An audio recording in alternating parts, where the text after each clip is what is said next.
In the name of the Father, and of the Son, and of the Holy Ghost. Amen.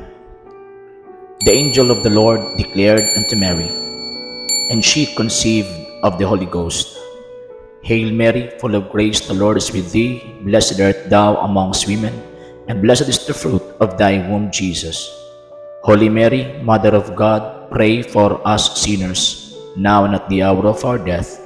Amen. Behold, the handmaid of the Lord, be it done unto me according to thy word. Hail Mary, full of grace, the Lord is with thee. Blessed art thou amongst women, and blessed is the fruit of thy womb, Jesus. Holy Mary, Mother of God, pray for us sinners, now and at the hour of our death. Amen. And the Word was made flesh, and dwelt among us. Hail Mary, full of grace, the Lord is with thee. Blessed art thou amongst women, and blessed is the fruit of thy womb, Jesus. Holy Mary, Mother of God, pray for us sinners, now and at the hour of our death. Amen. Pray for us, O Holy Mother of God, that we may be made worthy of the promises of Christ. Let us pray.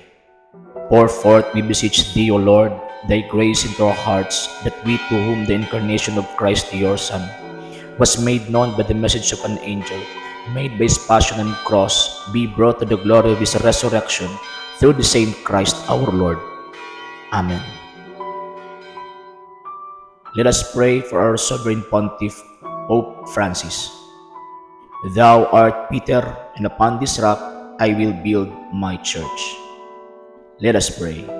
O God, the shepherd and guide of all the faithful, look with favor on thy servant Francisco, whom thou hast been pleased to place as pastor over thy church. Grant him, we entreat thee, to help by word and example those over whom he rules, so that together with the flock entrusted to him, he may reach eternal life. Through Christ our Lord. Amen. Our Father, who art in heaven, hallowed be thy name. Thy kingdom come, thy will be done on earth as it is in heaven. Give us this day our daily bread, and forgive us our trespasses, as we forgive those who trespass against us. And lead us not into temptation, but deliver us from evil. Amen. Hail Mary, full of grace, the Lord is with thee. Blessed art thou amongst women, and blessed is the fruit of thy womb, Jesus. Holy Mary, Mother of God, pray for us sinners, now and at the hour of our death. Amen. O Mary, conceived without sin, pray for us who have recourse to thee, and for all who do not have recourse, especially the Masons, and all those recommended to thee. Amen. Saint Joseph, pray for us. Saint Michael the Archangel, pray for us. Saint Athanasius, pray for us. Saint Pius X, pray for us. In the name of the Father, and of the Son, and of the Holy Ghost. Amen.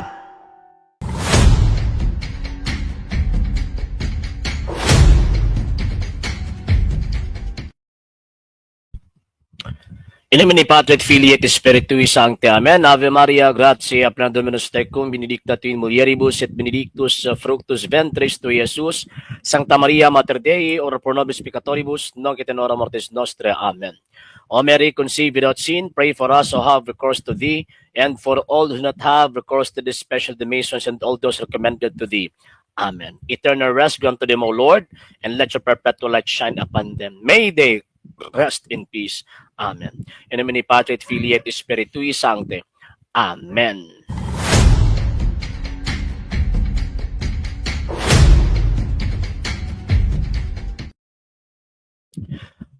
Magandang gabi po sa inyong lahat. Narito naman po init ang ating programa sa TV Apolia.Argumento na pinangunahan po ng Lay Catholic Apologist International, Sir R.J. Seno.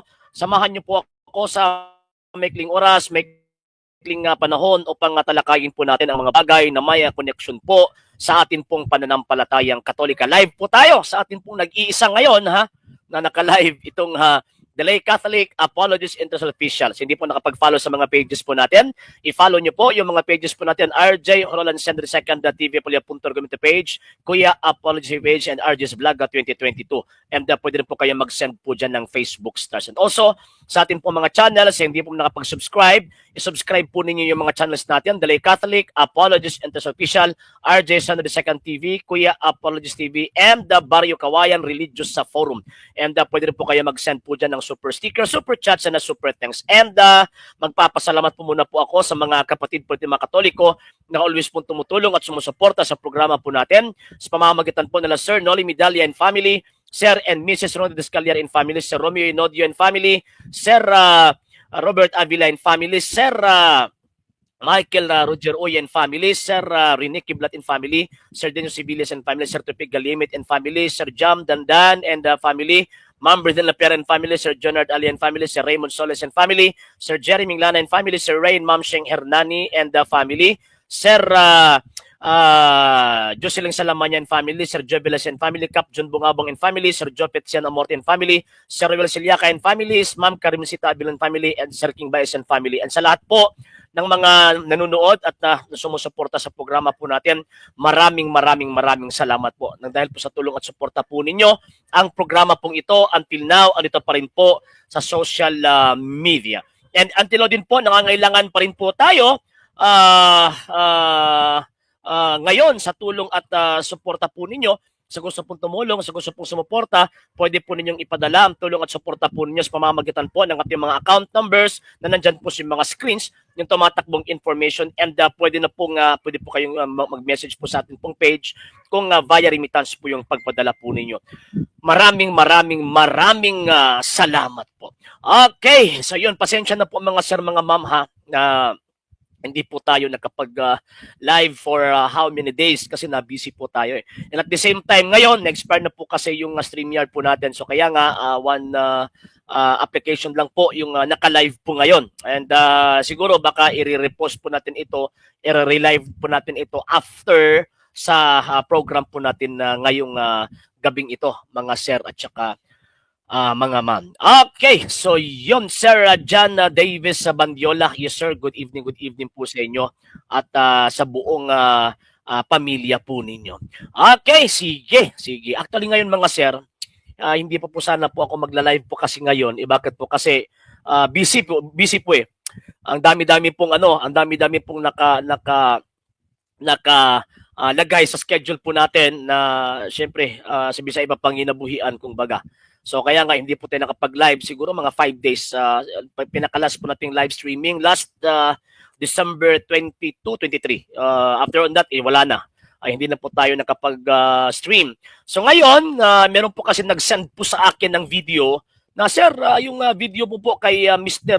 Sino ba itong ano po natin na INC, member po ng Iglesia ni King Kong, na nireaction daw po yung video daw po natin nang binasa po natin yung the original Aramaic New Testament in plain English with Psalms and the Proverbs. Ito po yung Bible na ito. Nireaction daw po, sabi nila, nandilin po tayo, nandadaya daw po tayo kasi maling salin daw po yung binabasa daw po natin.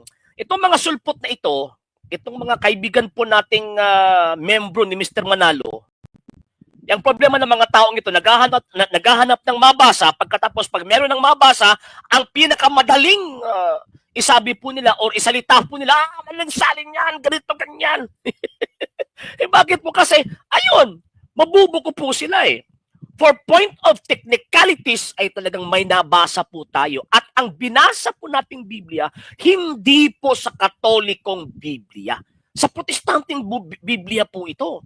And alam po natin, mga sir, mga ano po yung huwad at saka hindi.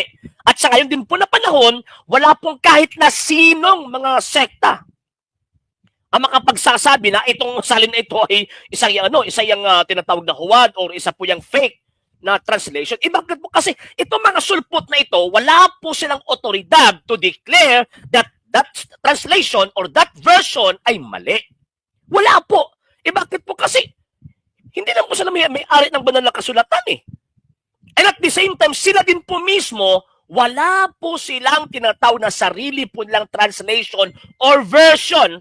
Bakit po? Kasi yung mga scholar po nila, particularly Mr. Ventilacion, ay questionable din po yung understanding sa understanding sa tinatawag na original ng pagkasulat sa banal na kasulatan. Yan po, hindi po tayo magtatagal. Bibigyan po natin ng reaksyon itong video po na ginawa po nila, nireaksyonan daw po nila. Nireaksyonan daw po nila, then na pagkatapos, nagbigay po sila ng mga komento. Okay lang sana kung nagbibigay po sila ng talagang ebidensya, pero ang problema hindi eh. Sir Manila Villaseran, yes sir, good evening po sa inyo at sa inyo pong buong pamilya. Okay, Sir Ernie Balod, yes sir, from San Isidro, Tagum City, yes sir, good evening po sa inyo at sa inyo pong buong pamilya. Sige po, i-ano po natin ito. Ito po yung ito po yung video po mga sir eh. Yan ha. Sige, i-play po muna po natin, then pagkatapos bibigyan po natin ng reaction. Wala po sumingon na ako, Diyos. Wala po sumingon. Ito po yung natin. Ito po yung argumento po na last 2 years ago siguro. Ngayon lang po nireaksyonan eh. Bakit po kasi naghahanap po pa po sila ng mga dokumento to counter us. Pero ang problema, nang napanood ko po ito, 9 minutes po kasi ito eh. Ang problema, wala po silang nailatag na dokumento eh, na mali yung na mali yung translation na ibinigay po natin eh. Di ba? Ang punto po dyan, naghahanap po sila ng mabasa. Na ibinigay po natin itong mabasa po natin. So, ang nangyari po dyan, sasabihin na po, mali ang translation na yan. Sinungaling itong mga taong ito. Sige, continue po natin na mga sir at saka mga ma'am. Ano basa? Basa! Na-news na. Basa! Okay, I'll make in plain English. The Gospel of St. John, chapter 10, verse 7, 9, 11, and 14. Okay. But again, Yeshua said to them, Yeshua, not to Jesus. But again, Yeshua said to them, timeless truth I speak to you. Timeless truth I speak to you. I am the living God, the gate of the flock. So dito, itong video na ito, until now, hindi pa nakatulog ang mga iglesia ni Manalo eh. In San Christophe, good evening sa inyo at sa buong pamilya ninyo. Until now, hindi pa po nakatulog itong mga membro ni Manalo eh. Tingnan nyo, biruin nyo, siguro mga 2 years, 2 years po yung 2 years po yung nakalipas eh. Nang nagkaharap po kami ng kasamahan po yung pumasok po sa atin pong tinatawag na programa. So, after 2 years, dyan pa sila nag-react sa video po natin. Siguro baka meron po silang na nakuha ng mga ebidensya to counter our evidence. Ang point po natin dito, hiningian po tayo ng mabasa, binigyan po natin ng mabasa. And klaro po, yung dokumentong sinabi po natin na itong the original Aramaic New Testament in plain English with Psalms and Proverbs. Hindi po ito sa akin ha. At hindi din po ito sa simbahang Katolika. Sir Nobody, good evening po. Hindi po ito sa simbahang Katolika. Hindi po ito saling tinatawag na Katoliko, saling Protestante po ito. At ang nakakatawa po dito, para sabihin nga mali po tayo, ang ginagawa ng mga sulpot na alipores ni Mr. Manalo, ang ginagawa po nila, sinasabi nila na pari yung nagtranslate kasi merong reverend eh. Hindi po lahat ng kiling-kiling ice cream na yan lahat. Hindi po. Hindi po. O, yun. Sige, ano po natin? I-continue po natin itong kahibangan po nila. Continue natin. Kasi naiipit po kasi yung nila, yung kasamahan po nila. Ano ba ang nasa likod ng salin na yan? Particular, doon sa talatang binasa na I am the living God. Yan din mismo sa salin na yan, ipakikita natin ang pag-amin ng pare tungkol sa pagkakasalin niya ng I am the living God. Pakita natin, President. Ito, okay, sabi pa yan, sino po yung paring nag-amin po dyan, yung nag-translate ng tinatawag na the original Aramaic New Testament in plain English? Pari ba ito? Ay magsuri kayo, mga alipores ni Manalo. Si Mr. Glenn, o si Reverend Glenn David Boucher, hindi po ito paring Katoliko. Hindi po ito pare. Talagang itong mga iglesia ni Manalo, sinungaling. Hindi po ito pare, ito nag-translate ng the original Aramaic in plain English. Hindi po pare. Kagaya po ninyong kumukontra sa Iglesia Katolika Apostolika Romana. Yan po. So ibig sabihin po dyan, pinapakain ko po kayo sa inyong sariling mga argumento na hindi kayo naniniwala na Katoliko yung hindi. Dapat kami yung totoo, ganito, ganyan. O yan. Pinakain ko kayo sa inyong sariling medisina. Ano yung nangyari sa inyo? Ayun, nagre-reklamo na naman kayo. It is a fallacy of suppressing the facts. Fallacy of suppressing the facts po yan. And at the same time, hindi po nila sinasabi ang katotohanan na ito nag-translate sa Bibliang ito. Sinasabi lang, pari daw po. Hindi po pare. Hindi po pare si ito po ha, iano lang po natin yung okay, ito po ha, sige po ha, i-share screen po natin ito muna para at least iano po natin ha, ipapakita po natin kasi nahihibang itong mga taong ito saan na ba yung dito, Windows entire screen, okay, tika po muna ha, saan na ba yung dito, gusto ko pong ipakita po sa inyo tika muna. Cancel po muna kasi hindi po makita yung hindi po makita yung tinatawag na i-share screen po natin Tika po muna ha. Windows. Ito. Yon. Ito po yung nag-translate ng tinatawag yung binasa po natin. Sabi nila paring Katoliko daw po yun. Hindi. Hindi po ito paring Katoliko. Babasahin po natin mga sir, mga ma'am ha. David Boucher, Reverend at Peshita Incorporated. Christian pastor, husband and father, very happily married since 1974 to May. Mother of our 12 children. I have discovered, validated, translated, and published the original Aramaic, New Testament in plain English, and also translated and published the Peshitta Torah, Psalms, Proverbs, and Ecclesiastes Interlinears. I have translated the Torah and published Aramaic English Peshitta Interlinear, and also first century Aramaic Bible in plain English Torah. I completed the Interlinear Old Testament in 2016. In 2018, I finished and published the Holy Peshitta Bible translated. Sino po ito? Christian pastor, husband and father. Mga paring Katoliko, wala naman po asawa So ano yung sinasabi nila? Ano na po yun? Paring Katoliko daw, sinungaling itong mga iglesia ni Manalo. Sinungaling po. Okay, balik po tayo itong sa pagsisinungaling ng mga sulpot na ito, mga sir at saka mga ma'am, ha? Okay, balik po tayo. Ito po, continue po natin itong kasinungalingan po nila. Nabubuking sila rito. Bakit di nila pinapaliwanag yan? Ang tanong, tama ba yung pagkakasali na yan ng pare? Mula dun sa wikang ginamit?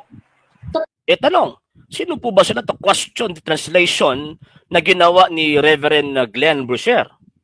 Sino po ba sila? Are they scholars? Meron po ba silang credentials to question the translation of Mr. Boucher? Itong mga taong ito, kung nagsasalita para pong tinatawag na totoo, okay lang po sana kung meron po silang credentials na kagaya po sa tinatawag na credibility and capacity ni Mr. Boucher o Reverend Boucher na nag-translate po dito. Ito po ha, babasahin ko po itong ito pong tinatawag na introduction po niya, the original Aramaic New Testament in plain English with Psalms and the Proverbs. Ito po yung nasa page 6 po nandito. Babasahin ko po. Sabi niya, I have studied and learned Greek and Aramaic well, and have read the New Testament in both languages. Ito mga sulpot na ito. Ano ang credibility ng mga taong ito? To question the translation of Mr. Boucher. Sinungaling itong mga taong ito. Ay, ilaralan yung lolo ninyo. Ay lang may sud paminis bulsa. Okay, continue natin itong kahibangan po nila. Totoo bang sinabi ng Panginoong Hesus na I am the living God? Pansinin po ninyo yung terminong I am the living God at meron siyang katumbas na Aramaic or Hebrew words diyan sa tabi niya. Ano ang ipinapaliwanag ng pare, bakit ganyan niya isinalin. Ayan pong nasa baba. Again, hindi po yan paring Katoliko eh. Ang question po dyan, bakit pinipilit po nila na pare? Para makapanlin lang po sila. Yan po yung punto po dyan eh. Ang point po dyan, bakit po nila pinipilit na pare yung, yung sumulat, yung nag-translate, para sasabihin na sinungaling yung mga pare natin. Diba? Actually, again hindi po paring Katoliko ang nag-translate ng tinatawag na the original Aramaic New Testament in plain English. Hindi po paring Katoliko. So dito, bukang bibig po nila, paring Katoliko, mali! Mali po. Hindi po paring Katoliko ito. Isa po itong pastoy. Okay, continue natin. Basahin natin. Ito ang hindi ipinapaliwanag ng mga Katoliko na gumagamit ng salin na yan. Buti na lang, nagtapat mismo yung pare. Ipinagtapat niya yung kalokohang ginawa niya. Ganun po ba? Sinong may sabi na, Sinong may sabi na meron siyang kalokohang ginawa? Interpretation nyo yan eh. Sino pong may sabi na meron pong kalokohang ginawa yung translator ng the original Aramaic New Testament in plain English? Sino pong may sabi? Tingnan nga po natin kung talagang meron pong kalokohang ginawa yung isang pastor protestante nag-translate sa tinatawag na Bibliang ito. And at the same time, kung sinungaling itong pastor protestante na nag-translate ng the original Aramaic New Testament in plain English, bakit hindi kayo gumawa ng complaint or contest sa kanyang tinatawag na translation? Dapat sana nag-contest kayo. Sabihin nyo, hindi, mali yan. Yung translation ninyo, mali yan kasi yung inana, yung sinasabing I am, yung argumento po nila po sa tinatawag sa ngayon, yung I am doon, hindi na po nakasulat na living God. Wala na po nakasulat doon na living God. So ibig sabihin bawal gamitin. Bakit nyo ginamit yung kay George Lamsa, na Church of Christ doon sa Acts chapter 20 verse 28. Na wala naman po nakasulat doon na tinatawag na Christ, ang nakasulat doon God, Theo. Kayo yung matatamaan sa mga argumento ninyo, mga sulpot kayo. Sir Patrick Dolpo, yes sir, good evening po, in advance Happy New Year po sa inyo. Merry Christmas po, in advance Happy New Year po. Mga sir, mga ma'am. Okay, sige, continue po natin. Continue po natin ito, continue. Ayan, sige. Asahin natin, President. Ano yung original word doon sa talata na tinapatan nila ng I am the living God? Ayan. Enana Yun. is an idiom which 97% of the time indicates speech from the deity in the Old Testament, Peshitta, text 144. Of 148 times in 5 Old Testament books. It is equivalent to the Hebrew Ahia, Asher, Hai. Ahay. Yan.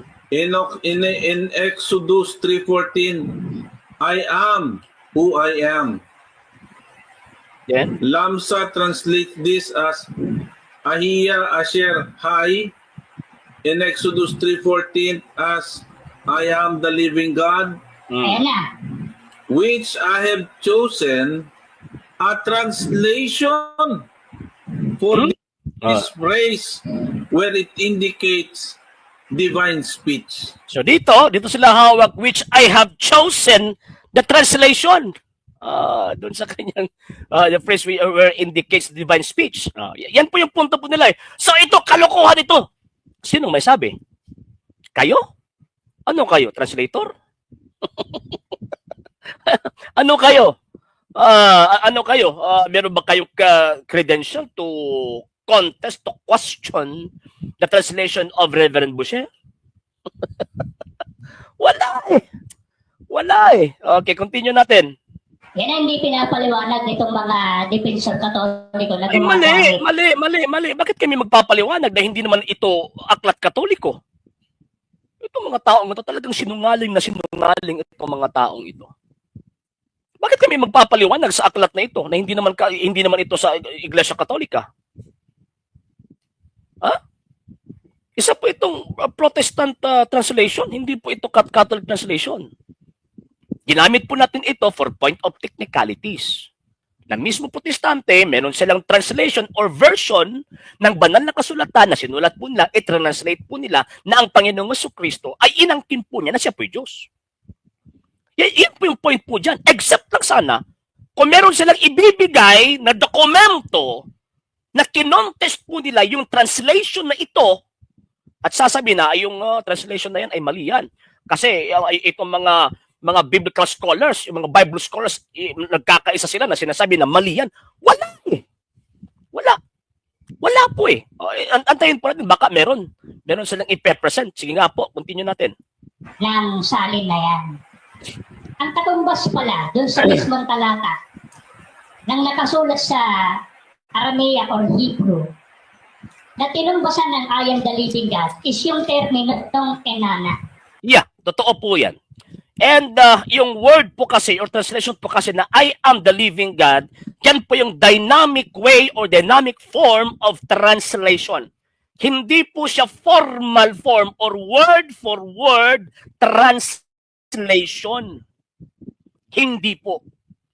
So ang dito, ang iniisip po nila na yung I am the living God, the translation ni Reverend Boucher, ang nasa isip po nila, word for word translation. No, wrong. Ang ginamit po dito na Reverend Boucher is yung translation na dynamic equivalence. Ibig sabihin na yung I am doon na sinabi, actually binasa ko po yung introduction po niya. Ang I am doon na sinabi, isa po yung divine speech na kung saan ang Diyos po yung nagsalita. Yan po.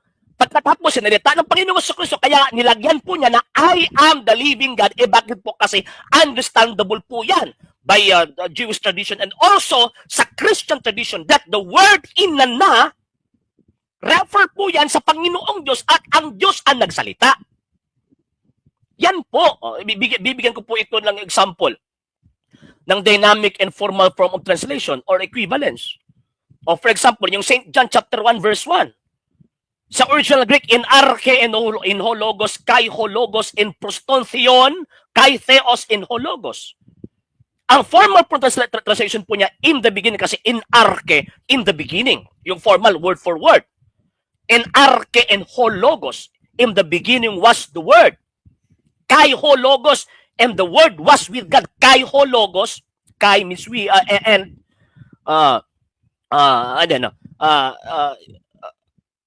in arche and hologos, kai hologos, in the beginning was the word, and the word was with God. Then, en prostontheon, and the word was with God. Kai hologos in prostontheon, kai theos in hologos, and the word was God. Yan po yung formal form of translation. Pero yung dynamic equivalence po niya, hindi po yung in arche po doon, hindi po nilagay. Even nga yung the Good News Translation, na tinatawag na Biblia, na sinabi na yung in arche, hindi po nilagyan po nila ng tinatawag na in the beginning. Ang ginawa po nila before anything else existed. Tanong, mali po ba yung translation? Hindi.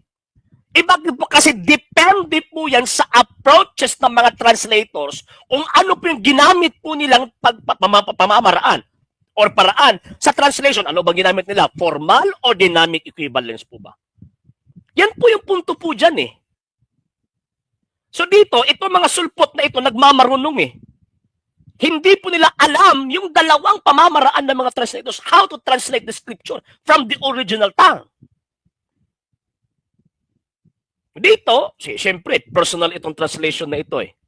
And marami din po mga protestante na tumanggap din po ito, nitong translation na ito. Tingnan nyo, di ba? Kayo na mismo, nag-aaway kayo. Ginagamitan po namin kayo ng mga medisina po ninyo. Ayun, nagre-reklamo kayo. Pagkatapos ang ginagawa ninyo, nagsisinungaling pa kayo, sasabihin ninyo na, Katolikong pari yan, mali! Sir Oliver Vallarez, sir, good evening. Sir Yapo Cabadas, good evening, sir. Mali. Okay, continue natin itong kahibangan ng mga sulpot na ito. Continue natin. Pakita natin ulit, President. Na ayon sa pare, yan ay isang idiom na 97% of the time indicates speech from the deity in the Old Testament Peshitta text. Yan. Opo, totoo po yan. Bakit po? Kasi ang word po kasi na I am, yung inana, and sabi niya 97% of the text na ginamit po yan, divine speech po yan. Refer po yan, ang Diyos lang po yung nagsalita po niyan. Continue natin. At ang katumbas daw niyan sa Hebrew ay yung Aya, Asher, Hay Yeah. na mababasa doon sa Yung I am who am, yung Exodus chapter 3 verse 14. 14 na isinasaling karamihan na I am who I am.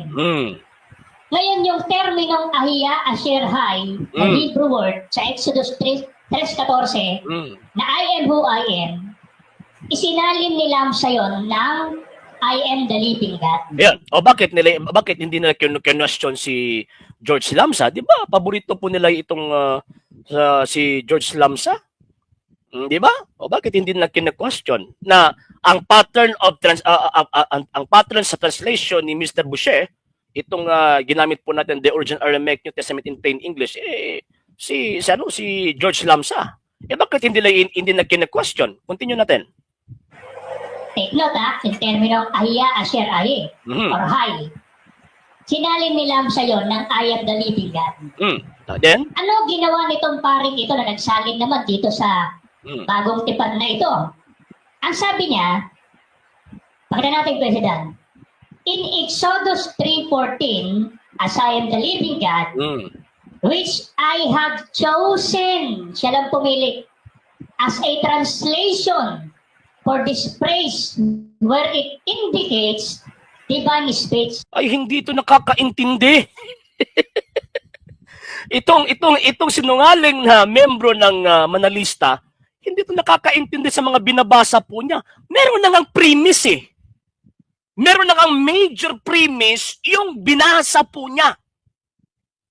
Na yung tinatawag na inana o yung tinatawag na yung I am who am na ginamitan ng yung text po niya Exodus chapter 3 verse 14 and 97% na ginamit po yan sa banal na kasulatan sa Old Testament that refers to God alone or divine speech.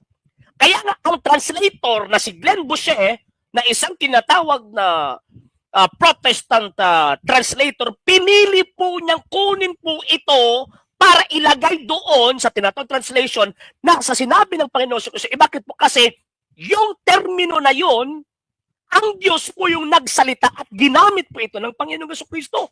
Hindi nakakaintindi itong mga taong ito. Binasa na nga yung reason, di ba? Merong major premise, minor premise, then ang conclusion, kaya nga, I have chosen to use the translation. Bakit po? Kasi meron po siyang precedence eh. Sinungaling itong mga taong ito. Sige, continue natin. Sapagkat with itong pari pala na ito, ay hindi po pare yan. Hindi po. Sinungaling po kayo. Hindi po pare si Reverend Glenn Boucher. Hindi po pare. Lalo na hindi po paring Katoliko. Hindi po. Sinungaling po kayo kasi pinipilit po ninyo ang bagay na hindi totoo eh. Nananaginip itong sulpot na ito. Continue natin. siya mismo ang namili kung anong translation ang gusto niya. Siyempre siya po yung nag-translate eh. Siya po yung nag-translate eh. And at the same time, yung approach po niya, same. Kaya nga, di ba, meron siyang precedence, di ba? Kay George Lamsa. Sino nga? Itong mga... Actually, nakakatawa eh. Nakakatawa. Mangmang lang po ang naniniwala sa mga taong ito. Mangmang lang po. Sir Sat, yes sir, good evening. Ma'am Annalisa, also good evening. Sir John Bandiola, sir, Protestant man gyud ko sa una ang may stereotype gyud na mo na sa Catholics kay wala na kailas ni Jesus ug wala kahibaw sa Bible. Ang among pagtan-aw kay puro sa tradition ug kultura. Sad gyud ko kaya gani Sir John eh. Actually, hindi po yan yung ano. At least na naging Katoliko po kayo, sir. Bumalik po kayo sa Santa Iglesia Katolika, Apostolika Romana. Balik po tayo sa nare-reaksyonan po natin. So, ibig po sabihin po dyan, siya mismo na nagko-quote sa dokumento, hindi po niya iniintindi ng tama yung binasa po niya. Again ha, statement po yan ng translator. Presentation po yan ng translator. Sino po translator na dyan? Yung si Reverend Glenn Boucher. Siya po yung translator dyan. So ngayon, siyempre, ibinigay po niya yung saan po niya kinuha yon. Kasi sa mga translators po kasi, ipepresent po nila kung ano po yung mga ebidensya po nila eh. Ipepresent nila, then pagkatapos, para at least, honest po sila na ito yung pinanggalingan sa translation po namin. Theologically speaking, actually wala po akong nakitang mali. Eh bakit po? Kasi, alam naman po natin ang Panginoong Jesucristo ay totoong Diyos eh. Di ba? And at the same time, historically speaking, theologically speaking, doctrinally speaking, sa Christian tradition, ang Panginoong Jesucristo ay Diyos. Even ngayon sa St. John, chapter 10, verse 30 to 33. Implied inangkin ng Panginoong Jesucristo na ay Diyos po siya. Na sinabi po niya, I and my Father are one. Di ba? Oh, implied ha, implied. Pero ang point po natin dito, yung ginamit po nating scripture na nabitay po yung ano nila, yung kasamahan po nila. So ang ginagawa po nila, dinibang po nila yung aklat na ito. Eh ang question, sino po ba kayo? Ano ang credibility ninyo to counter or to contest the translation of Mr. Boucher? Wala eh. Sinungaling itong mga taong ito. Sige, continue natin.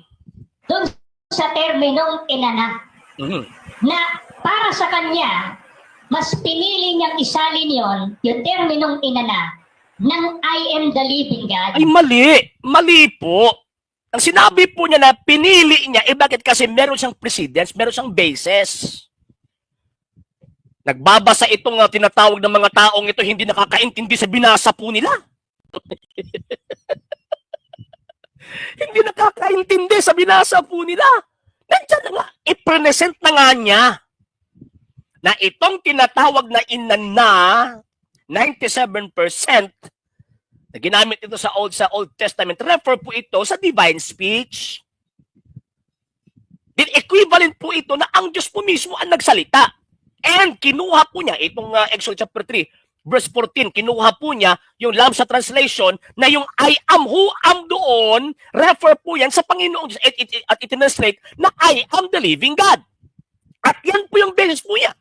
Na yung word na inana, na 97% na ginamit sa Old Testament refers to God alone, ginamit ito ng Panginoon sa Kristo. Kaya nga, nilagyan po niya na same translation sa Exodus chapter 3 verse 14 na tinranslate ni Lamsa na I am the living God. Hindi ito nakakaintindi itong mga sulpot na ito. Hindi nakakaintindi. Wag po kayong manlinlang.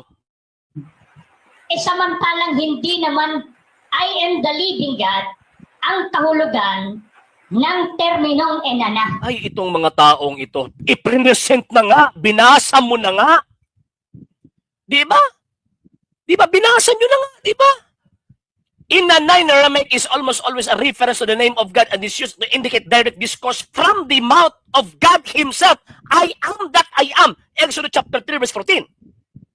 Where God reveals His name as I am, Aya, in Hebrew and Aramaic. Oh, ano pang i-contest nyo po dyan? Binasa nyo na nga. Pagkatapos gumagawa kayo ng kwento din, pagkatapos, ayun, nilalagyan ninyo ng salita yung translator na hindi naman sinabi ng translator. Diba? Oh, sige daw. Continue natin. Ano katunayan? Pakikita natin, question dyan. In Aramaic, enana translates to I am in English. Ito, sinungaling. Sinungaling itong tinatawag na sulpot na ito. Again, in-explain na po. In-explain na po ng translator bakit yung translation niya I am the living God. Meron na pong major premise eh. Meron na pong minor premise yung basis po niya, yung translation ni George Lamsa. Then pagkatapos gumagawa sila ng sarili po nilang tinatawag na translation. Yes, formally, yes. Yung inana, I am, yung translation, pero based sa contextual presentation ng tinatawag na translator na si Reverend Boucher, na ang base po na yung I am doon, 97% na ginamit ito ng Panginoong Diyos sa Old Testament. Kaya nga ang translation niya, I am the living God. Kasi ang premise, ginamit ito, ang Diyos lang ang gumamit. Sinungaling. Kaya nga ni Sir Yapo di ba? Talagang sinungaling na sinungaling. Sir Sol, good evening. Sir Edgar Regalado, good evening. Na kung mabasa, daming, kaya nga Sir Edgar yes, Sir Angelo T. Yes, sir. Good evening, good evening. Merry Christmas po and advance Happy New Year. Sa ngayon po, sir, dito muna po tayo magla-live sa YouTube channel natin, mga sir, ha? Sir Yapo, mga bro, grabe ng mga tauhan na maka-high blood, taas po na ko BP. Kaya gan, sinungaling Binasa na nga nila. Yung dokumento, sabi nila, ito, inangkin ng isang pari, na pagkatapos hindi naman pari yung nag-translate Inangkin ng pari na yung kalokohang ginawa po niya, wala po Meron nga isang basis. Yung translation po niya, merong basis. So, ibig sabihin, yung translation po niya, dynamically presented and translated. Hindi po formal. Kasi yung formal po kasi word for word Ang dami-dami po kasi ito. For example, yung paborito po nilang Lamsa version, yung Acts chapter 20 verse 28. Bakit hindi po sila gumagamit ng King James Version? Bakit hindi po sila gumagamit ng ibang mga salin? Maliban lamang sa Lamsa, kung hindi ko nagkakamali. Sa Acts chapter 20 verse 28 na Iglesia ni Cristo or Church of Christ. Bakit? Kasi pabor sa kanila Church of Christ. Hindi nila kinuha yung mindset or concept ni George Lamsa. Bakit Church of Christ yung nilagay po niya doon? Ano yung reason? Na sa original, hindi po Ecclesia to Cristo. Kung hindi Ecclesia to Theo ang inilagay doon sa Acts chapter 20 verse 28. And the word Theo, hindi po siya pwedeng i-translate into word na Kristo. So, kung ganyan po yung pag-iisip po nila, so ibig sabihin, gumamit po sila sa translation ni George Lamsa na tinatawag na panlilin lang ang paraan. Kasi yung word na Christ doon sa original Greek, hindi po nakasulat Theo po yung nakasulat Di ba? Yun po yung argumento po nila Kasi yung word kasi, I am the living God, hindi po nakasulat kasi inan na lang yung nakalagay doon. So wala pong in the living God. I am yung the living God, ng word na the living God. So mali daw po yung translation. So, bakit niyo tinanggap yung kay George Lamsa? Na wala naman doon yung tinatawag na word na Kristo sa Acts chapter 20 verse 28. Ang nakalagay doon Theo. So ibig sabihin gumamit kayo ng mali. Sinungaling. Isa lang po masasabi ko sa mga taong ito, mga sinungaling. Sinungaling po. Sinungaling.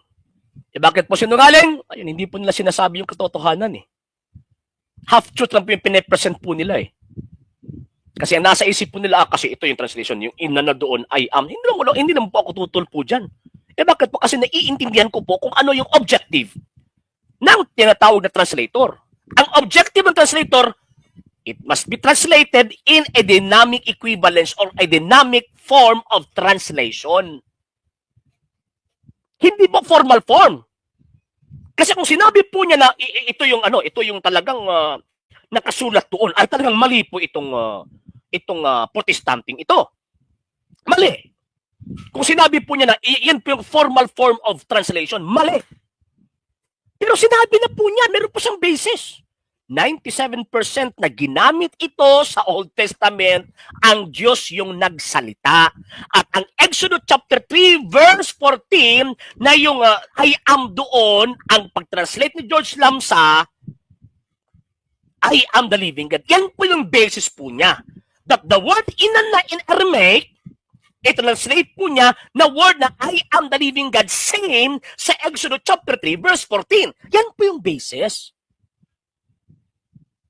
Pagkatapos, ang ginagawa po nila kasi hindi po nila gustong mabitay again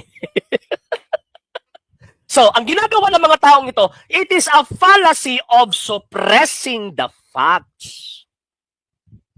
And ito po yung inuulit-ulit ko po. Kung mali po yung tinatawag na translation, kung mali po yung translation ni Reverend Boucher na isang protestanting ministro, bakit hindi po sa nag-file ng contest? Bakit hindi po nila i-contest po itong aklat na ito? Bakit wala pong ginawa si Mr. Ventilacion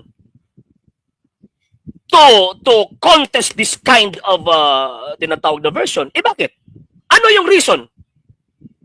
Bakit? Kasi wala silang capacity, wala silang credibility to question the translation. Yan po yung punto po dyan. So, itong mga nagmamarunong na ito, yan po yung ginagawa po na, ito kay... Bakit po? Kasi hindi naman po yung mga scholar yung i-convert po nila eh. Ang i-convert po nila yung mga inosenteng mga Katoliko. Mga inosenteng mga tao na walang alam po sa banal na kasulatan. So kaya nga, hindi po na ito kinontest. At ang dali-dali po nang i-deny po ito, hindi, maling salin yan. Pero ang question po dyan, ano ang ebidensya na maling salin po ito? Ilang approaches po ba ang nalalaman po nila concerning about the salin or concerning about the translation? At may ikinote pa nila, actually malapit ako mag 1 hour. May ikinote pa sila doon sa sa tinatawag na itong ano ba ito? Itong kay Dwayne Cartuhano. Na sabi ni Bro Dwayne na ako honestly hindi ako gumamit niyan. Yes, kasi ano po siya eh. Bible scholar po siya eh. And meron din po siyang tinatawag na punto. Pero ang question po dyan, si Bro Dwayne Cartuhano po ba, siya po ba ang nagdadala sa whole tinatawag na mga Bible scholars? Hindi. Hindi. And siyempre, ang Iglesia Katolika, Apostolika Romana, open po sa bagay na yan. Wala pong official declaration ang Simbahan Katolika concerning of that. Ang point po dito, naghahanap po yung membro po nila, yung kasamahan po nilang letra por letrang mabasa, binigyan po natin, nabitay, ayun, 2 taon, hindi po nakatulog itong mga sulpot na ito. At ngayon pa nag-react. Diba? They booking, talagang booking na booking itong mga sulpot na ito. Bakit po? Kasi hindi po sila marunong eh. Hindi po marunong. Nabuking ang mga manalista. Buti na lang may nag-screen video sa Zoom meeting na kayagan insan eh. Spy po yung nag-screen record kayagan ni sir eh. Insan, walang kasinungalingan ang hindi nabubunyag kayagan ni insan eh. Actually, nandiyan na po yung kasagutan sa kanilang presentation eh. Ang ginagawa lang po yan, naghahanap po sila ng butas. Ano po yung butas po nila? Yung formal form of translation. Yan po yung ginawa po nilang butas. Pero para sa mga highly intellectual Bible scholar, talagang matatawa po sila sa mga argumentong ito ng mga manalista. Bakit po? Hindi naman sinabi ni Reverend Busher na i-translate po niya formally. Itong Aramaic New Testament, hindi naman po. Wala po siyang sinabi na i-translate po niya formally. Pero sa presentation po niya, contextually, i-translate po niya by way of dynamic equivalence. So, ibig sabihin, kung ano po yung meaning na nandoon, yan po yung nilagay po niya. O for example, bibigyan ko po kayo ng dynamic equivalence or dynamic form of translation. Yung Acts chapter 3 verse 1. Diba? Sa old translation ng King James Version, in the ninth hour. In the ninth hour po nakalagay eh. Sa old English King James Version. Kaya nga po, kung meron po kayong old English version na King James Version, Old English na King James Version, nakalagay po doon sa Acts chapter 3, verse 1, at the 9th hour, alas 9. Ngayon, instead of 9th hour, ang nilagay, alas 3 ng hapon. Tanong, mali po ba?